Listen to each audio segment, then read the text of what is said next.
Welcome to the Making of Me podcast, where we explore the personal growth, resilience, and the power of transforming life's hardest moments into purpose.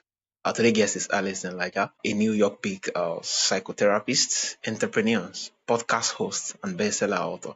Alison has dedicated her life to helping people discover the cognitive, emotional, and neurological patterns that trap them in life they don't love. She is the founder of Lager Consultant counseling service, host of the Alison Answers, Mission Awake, and author of the Wake Up Call. Through her work, Alison teaches how to rewire the brain, overcome adversity, and step boldly towards a dream life, proving that even the darkest experience can become the foundation of growth and success. It's really a pleasure and honor to have you on the show. Listen. It's just such a pleasure to be here. Thank you for having me. Yeah, thank you. However I can best serve your audience, you just let me know. All I'm right. here to do it. Thank you so much. So, Alison, what were some of the experiences that shaped you into who you have become today? Well, I've had, what's interesting. One of the things that I talk about is that a lot of times there was this moment years and years and years ago where I had a client in my office and I was encouraging her to, telling her that she had the power within her to change her entire life. And I believe in that. I believe that we all have that power within us. So I was telling her that, and she said, "Yeah, but I'm not you, Alison." And it hit me so hard. I felt so badly because I realized at that moment that people are looking at me. I would be looked at as someone who's successful. Like I have different counseling centers, all of that. But I have 8 years of college plus. However, I'm certain of it. I know that any of that, none of my training or any way that I could help someone or the way that I have advanced in life, none of it came from being in a university and that education. None of it.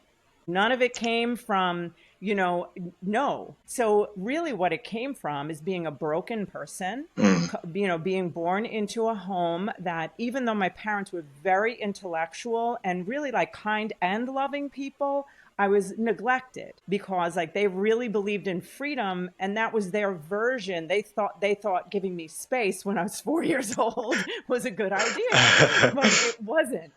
So when you're not really overseen as a child, all these different doors open up. So I ended up having a lot of experiences in my life, being sexually abused, by the time I was 20, I was like in my early 20s, I had to be hospitalized for an eating disorder. I just had a lot of tragedies happen in my life. And I just was basically always on my own and having terrible, terrible relationships with men. But then what ended up happening, speed up, all along, I'm feeling like a person, so much shame. I felt like I could never get clean enough. I could never look pretty enough. I could never be something that other girls or women had. So I would work. The thing about me, for whatever reason, I worked hard to get right to the edge of that. Yeah. But then like I would go to school and get a 4.0. I was always like advancing myself, but I never felt like I could be or have what other people had. And that was just the core of my utter shame. And the thing that really, there's a lot of things that shaped me. I believe that every one of those things are not happening to us. They're happening for us. Yeah. They're an avenue of incredible growth and healing. But the key is to know it. It's when you're in the midst of it, it's very hard to know that this is actually a good thing for you. But I had something that was the most tragic thing. Basically, I've had really a lot of pretty tragic things, but I was in a murder trial. Like there's so many things. It almost sounds like I'm making it up. Yeah. You know what I mean? But I was with the wrong crowd, even though I was going to school, and a young woman was murdered. And the last place she was seen was, I was there, but then some guy beat her to death that I knew. So then I was in that murder trial, speed up life, everything. I have 4 kids. I end up, I really believe in God. So I think that's always helped me. But I always knew that things were happening for a reason and they weren't for no reason because I would learn from every situation. But the hardest thing that just recently, 5 years ago happened, it was April 5 years ago, is that I owned counseling centers already at that time. And my husband died by suicide. Suddenly, out of nowhere, he was my best friend. I had such a good marriage and it was such a blow to me. But even in the midst of it, I said, no matter what, I have to gain more than I lost, because then I win. So I would write, I had a journal next to my bed, and I would write down what I gained that day. Like, hey, today I spent more time with my daughter, Grace, because my husband wasn't there, but I had the opportunity to have that deeper connection with her. Anywhere I could find goodness in those moments, I fought to find them. And, so I always want to tell everybody, it's like my mission is that this life is really, it's like a training ground. And from the time we're like 0 to 7 years old, we are in a theta brainwave and we're being hypnotized. Yeah, thank you so much for sharing. This is really amazing.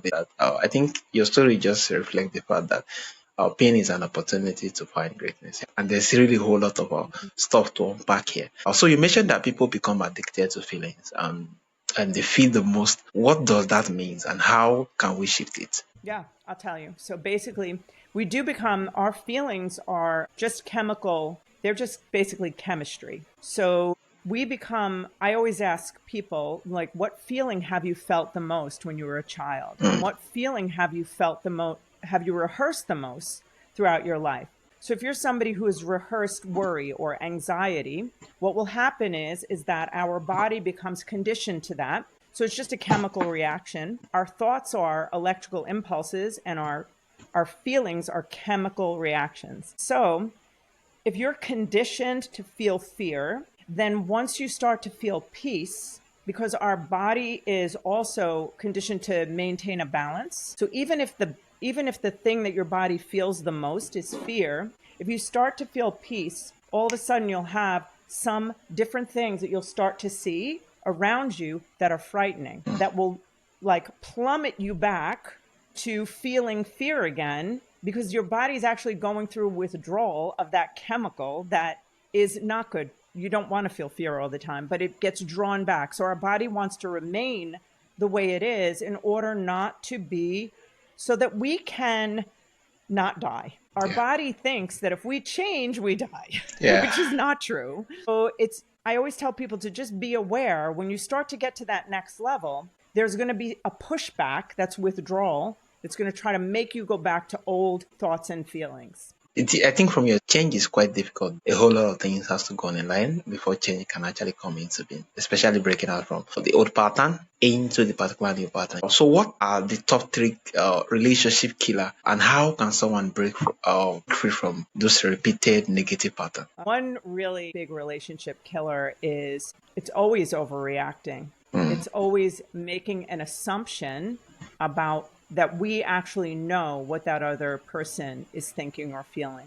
And I can tell you we never do. And so if you first assume and jump to the conclusion and then go into a reactive state, usually a reactive state is a defensive state, that I'm here to protect myself. That person, who could be somebody you love very much, is a threat now because of, it could be your patterns from your childhood or what you believe. That could be just one thing they said. So it's jumping to conclusions, overreacting. And what I see people do all the time is attack, defend, attack, defend. I'm going to fight to win instead of to understand. So people are looking to prove that what they're feeling is right, and the other person is not validating what they're feeling. So a relationship killer, when it comes to, let's say, for women, when a man does not hear and understand her crazy,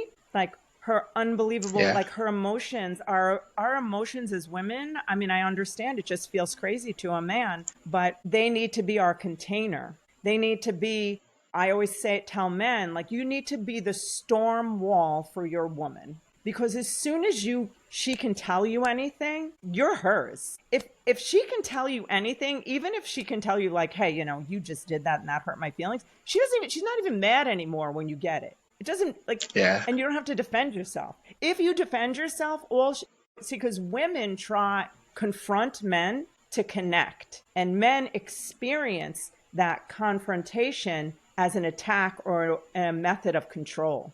And right. makes Yeah. sense, right? And also, men are amazing because what men want is they want their woman happy so badly. So then when the woman complains, she's going to her man to complain because she wants that connection.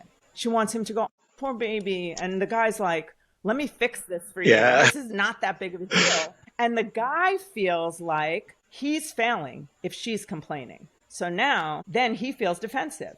Like, I told you to do this. What's the big deal? It's not that big of a deal. Stop. And she's like, you don't understand me. And it's like this big, it's really bull. It's ridiculous. It's just two people speaking a different language. Yeah, I think this is just more like elaborate, especially the fact that how the actually more like ladies get to feel compared to the male are so much different, and it being a relationship killer owing to they don't understand each other, especially the fact that when the ladies complain sometimes it might be to foster connection, not to actually threaten, and the way the men perceive it sometimes actually will like cost the other part of it. Yeah, amazing. Yeah. So what is the whole life inventory, and why is taking a snapshot of each major area of life so powerful for change? Oh, I love that you have that. I didn't realize what you have. So the whole life inventory is actually in my book. So basically what it is, it's just a series of questions. So what we do as a human being is we look at the major areas of our life, like a snapshot, like a picture. So you go, let me look at my finances without judging them. So what's in my bank and what do I owe? And oh my God, I'm in trouble or whatever it is. And you just look at that, the finance. Then you look at your relationships. You look at your social life with friends and family. You look at your vocation, work, right? And you look at leisure, like how you have fun and all these mentally, emotionally, spiritually, financially, socially, and relationally. And if you look at each one of those areas as a snapshot without judgment, then what you do, you can extract from that. Each of those areas, if you look at your financial picture, all it tells you is what you believe you can have and what your thinking and core beliefs have been. So you want to extract that and see what is the pattern. Well, that tells me something. It's just data. It's nothing to defend. Yeah. It's not like, oh, I stink because I have no money. No, it's I have no money because I don't believe in my value of having money. Or let's say you have a pattern in relationships. The snapshot is that you're typically with someone who doesn't understand you. Let's say that's one of them, right? So now you say, okay, two things to look at. It's a mirror. So you say, well, we don't attract what we want. We attract what we believe we're worth, and we attract who we are. So then you ask yourself questions. So you extract from that, what is my belief about relationships? What is my belief? So from looking at that picture, my belief about relationships is that men don't understand me.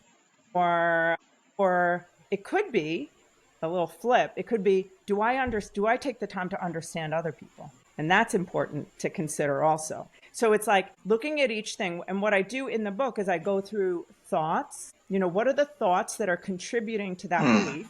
Yeah. Where was that belief established? Like, where did I learn that? And by the way, I don't think that way about men, by the way. So, Yeah. but where did I learn that men are not understanding? And I could look at a snapshot. I could look at my mom. Did my mom believe my dad? Did it look like my dad understood my mom? And then that's the source. And then it's, what are the feelings that I feel in regard to that? So we extract those things out and then we can literally change it. Like, it is not even actually that hard to do, because as soon as you're aware of your pattern and your belief, awareness is always the first step to change. So, but you never judge it. You just say, okay, so clearly I think I thought I deserved a lot of money, but clearly I don't. Yeah. Because life is telling me the answer. So am I willing to look at it? Yes, I'm willing to look at it. So now now it's a conditioning of the mind. Yeah. So I have a quote that I love, and it's the illiterate of the 21st century will not be those who cannot read or write. It is those who cannot learn, unlearn, and learn again. Yeah. Yes. Yeah. So it's like, and also like a big thing that human beings do, which is the biggest mistake. Okay, so this is relationships too, is blame. They do not go a situation happens outside of them, and instead of going inward, they go outward and they blame. So like, let's say they see the picture of their social life and they say, you know what, my friends always ignore me, they're just selfish or whatever it is. Instead of doing that, you say, let me go inward and say, what is it about, what is it that I feel about my friends? What is it that I do? I don't feel worthy. Yeah. I feel less than, I feel small, right? Yeah, amazing. Yeah, I think this is really amazing. Taking inventory and taking a snapshot of each major aspect. And I think it's really, really amazing being that sometimes we don't really know what we think. It's in respect of our perspective and what we think until we actually pen them down and get to review them from the relationship, thought, and everything, and happen to kind of question them one after the other. That very well could actually more like wage a whole lot of things. Just, yeah, it's really amazing. Thank you so much for sharing your perspective. Yeah. So lastly, how is decision making a powerful move? And how do wise questions and worth pave the way towards successful relationship? Oh, I love that. So decision making is 100% the Yeah. biggest power move. So what that means is, so we can, let's say we have these different decisions going back and forth, like, should I do this? Should I not do it? We have like a group of neurons that are firing in regard to one decision, and then another that's firing for the other decision. I'm like really making this simple. But what happens is that, so it's almost like there's so much firing going on. When one is firing, the other one is inhibited. So it's not, making, so it's like, should I go? And this is firing. And then no, don't go, Yeah. no, don't go, right? So then what ends up happening is when you make the decision, then the activity in your brain, it calms down. So that's the science behind it. But then neurologically, once you make a decision, now your brain can go along with what is the best path to get there. And if the decision, even if it's the wrong decision or it's not the best, you can make two choices. The choice can be that I'm going to marry this decision. And the way that it's going to be the best is because I'm going to make it the best. I'm going to create something great out of this instead of, beating myself up and quickly pivoting back. Indecision is one of the main reasons why people do not succeed. So if you decide something, and then you ask the right questions instead of saying, what if it doesn't work out? Yeah. You say, how can I make it work out? How, like if you trust yourself, you can't lose, because I trust myself when I get there. If it's not what I want it to be, will I be the person I can count on to do whatever it takes to either make it happen or walk away, and it's an incredible power move. You ever notice? And once you decide, the forces of heaven and earth will suddenly start opening up doors for you. Yeah. And that's the funny part of it. Yeah, amazing. Learning how to trust yourself, and when you make the decision, go all in and actually like bring it into fruition. Yeah, amazing. Thank you so much. This has really been amazing, Alison. So, Alison, from our audience who would love to kind of connect with you or reach out to you to learn more from you, from your book and various work you do, how can they reach out to you, and where's the best platform? Okay, so they can reach out to me at lagercounseling.com, but it's lager like the beer, Lager counseling.com. That's one place. The other place is Alison Answers, but it's Alison with one L, and that's on Instagram, Facebook, TikTok, or Lager Counseling Services, or Alison Lager on Facebook. And also, and my book is The Wake Up Call. This is it. This is my book right here. Yeah. The Wake Up Call. The Wake Up Call. Yeah, and it's an interactive read for building the life you want, and it's an Amazon bestseller. I wasn't planning on plugging my book, by the way. Yeah. I just want you to know. Yeah. So not at all, but it's on Amazon and it's easy to get. And it's not that much. So yeah. Thank you so much. It's really a life changer. Yeah. Thank you so much, Alison Lager. Thank you so much. Just shows that the darkest experience from childhood neglect to the loss of loved ones can become stepping stone towards extraordinary personal growth. And for my audience who would love to connect, yeah, check the show notes and you're going to see the link to connect to Alison. It's really a pleasure and honor having you on the show. It was such a pleasure.